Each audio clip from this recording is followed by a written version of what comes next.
With the Cold War in full swing and paranoia over nuclear were lurking behind every shadow and around every corner.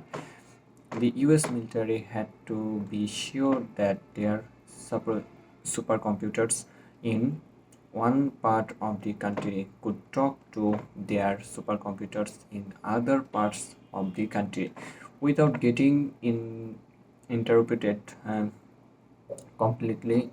If something that happened that affected part of the system. Now the supercomputers they use back then were not even as advanced as the technology in a silence bagel monster twister is today. That's all that was available at the time, though, and they needed to keep it available. They needed a way to keep military and other communication open across the country.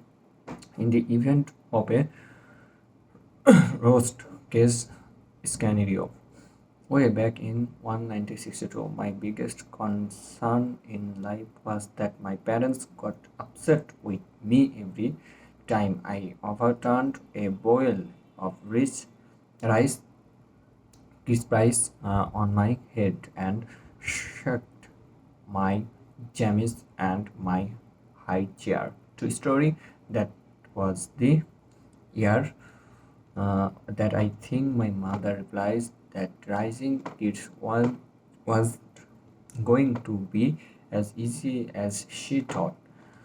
The Department of Defense, however, had bigger concern it 62. So the US Department of Defense Advanced Research Project Agency ARPA got together with a government research entity called the RAND Corporation.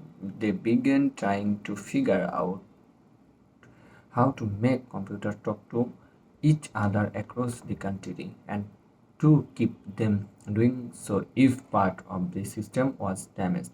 Remember that back then many computers were still room-sized monsters that ran on vacuum tubes and used punch card. Computer interworking was a completely new thing. Dewey's language translation interworking in the six mm, in the 60s. Computers in different locations talking to each other over a phone line or other right connection. You see